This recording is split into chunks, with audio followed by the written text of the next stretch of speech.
Hey guys, welcome back to Faro Iron & Customs. I'm Michael. I hope everyone is having a wonderful weekend. Today we are going to jump into getting the engine mounted to the chassis of the truck so we can move forward. We have a lot of steps going on. I would really like to hear this engine run in the next few weeks, but for us to get to that point, I have got a lot of work to do. And I will explain that as we go along as to why. But today we're going to make motor mounts. I'll show y'all where I'm at. Okay, yesterday I kind of started a little bit off camera, cut out some pieces, and this is just 4 1/4. I think they're 4 3/8 actually long, 2x3 tubing, and I've already machined one out on the mill to accept polyurethane bushing.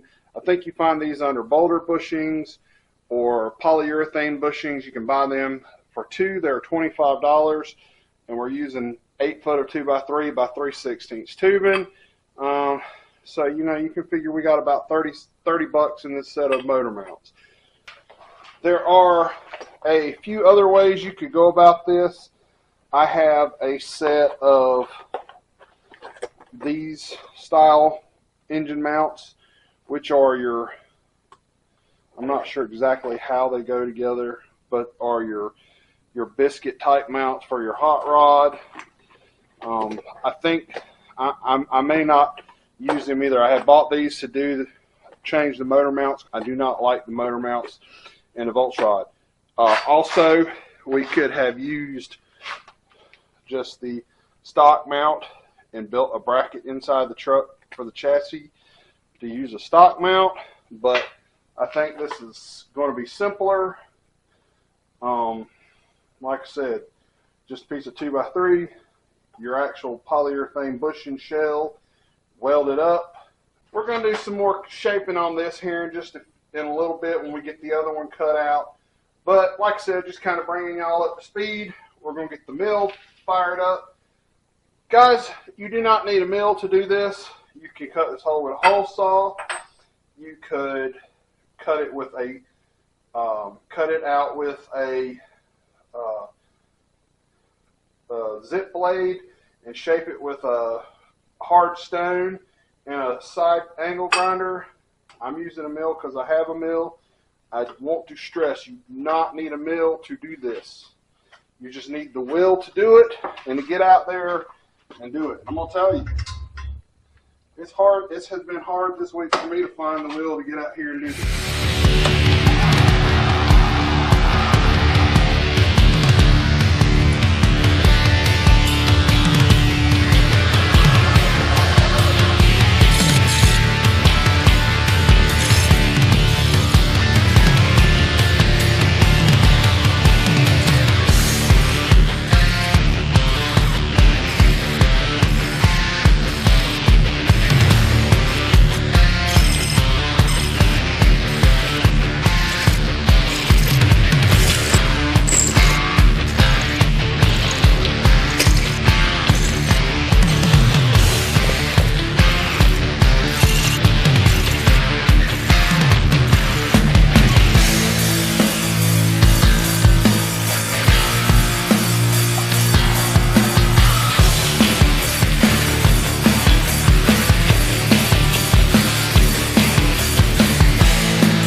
Alright guys, I already cut the other one out. I got to do a little cleanup. I'm going to have to do a lot of cleanup. Again, I'm using my plasma cutter for this. You do not have to have a plasma cutter to do this. You can cut this with a zip blade. You know, it does not have to be cut like this. I found something that I liked the shape of, which was the lower cover for the lower cover for the torque converter on the Y block. So you can use anything. Like I said, my hands are shaky. So, you know, any help you can get to guide yourself. We may have to change that tip. Just go slow and easy.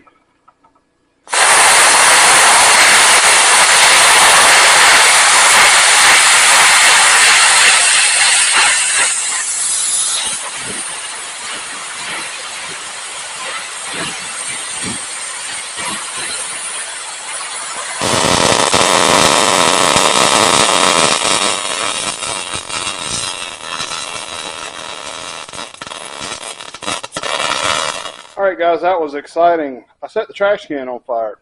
I had cleaned off those parts when I took them out of the mill, because cleaned the oil off of them with brake cleaner, and spark hit the trash can and burned the trash can down. So that's fun. I don't know if y'all can see those really well. I have the motor mounts in the paint booth overnight. I'm gonna shoot another coat of paint on them before I go in the house here. Just some gloss black, Rust-Oleum gloss black. That's, you know, primer and paint in one. And we'll be back tomorrow and jump on trying to get this thing mounted down in this truck. All right, guys, I came out here this afternoon to put the mounts together and start building the mounts to get the engine mounted in the frame of the truck. The mounts, for whatever reason, the paint is still tacky. If it doesn't dry tonight, I don't know what I'm going to do. May have to take the paint off and repaint it with something different. I do not know. So, I figured I'd do something in the shop, mess around. I put up a little bit of stuff. I need to put up a whole lot more. But I got to messing around with the block. I was like, well, I want to work towards getting the engine started. I played with ideas about putting the old carburetor back on the engine and running it the way it is, because obviously a 600 Holley is way too much for a 256 engine. And I went ahead and pulled the distributor out, and that's when I ran into two things. One, it already has a hexagonal oil pump drive, and it has a 14-tooth distributor in it. So I crawled down, found the cast number on the block. The cast number on the block says this engine is a 272. All right, so next thing was they made 272s with this carburetor on it. They only ran that carburetor in 54 and 55. I think in 56 they went to the 400, the Holley 400. This is a Holley 2100, I can't remember, but anyway, there's a little bit of difference if you look at them side to side. The choke in the 4000 is in the carburetor, and the choke on this one is mounted to the side of the intake. The intake is for 54 Mercury. It's a 272. The Mercury has small intake ports. The heads have large intake ports. I do not know if that engine ever ran right. They say that will not seal up like it's supposed to be. So I am going to have to find an intake manifold for the engine now. Fun stuff. Rabbit holes. The heads, interestingly enough, are EZCG.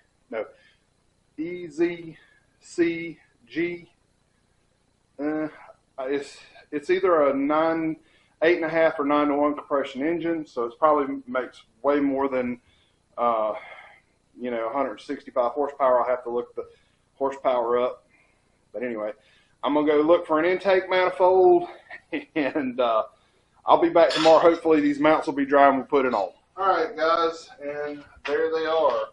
This paint's still tacky after 2 days, so I'm thinking there's probably something wrong with it. You know, I don't know how old it is. I do not know how long I've had it. I may end up going through all that paint supplies that I have and just get rid of it. Or just, I don't know, try to test it. I don't know. anyway, let's get these put on the engine and we'll go from there.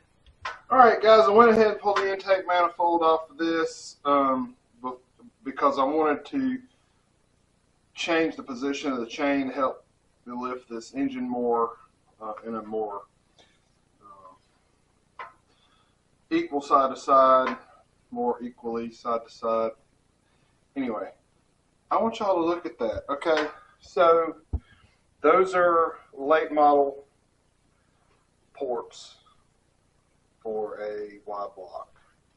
Those are early model ports for a Y block. And if you look at where the gasket was sealing, focus. If you look at where the gasket was sealing, you can see that you only had about a 1/16 or a 32nd of an inch. It may have actually been pulling a vacuum there. The guy I bought it from said it had a weird misfire, so that's probably it. I haven't pulled this gasket off. Let's see. So, do we see anywhere that looks like it may have been leaking the gasket? I can't even talk this over. Do we see anywhere that it looks like it may be leaking? Right there. It may have been an intake leak. I am bidding on an intake on eBay right now. Hopefully we'll win that.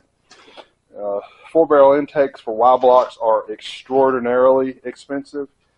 There's a couple out in the western part of North Carolina, but it's like a 4-hour drive there and a 4-hour drive back to go pick them up. So I'd invest a day. It may be the way we go, I don't know. Other than that, we may just keep looking. Let me get the engine hoist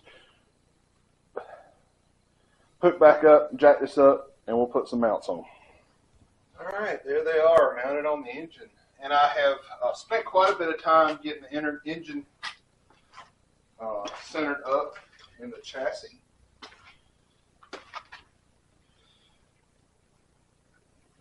And now we've got to make the engine stands.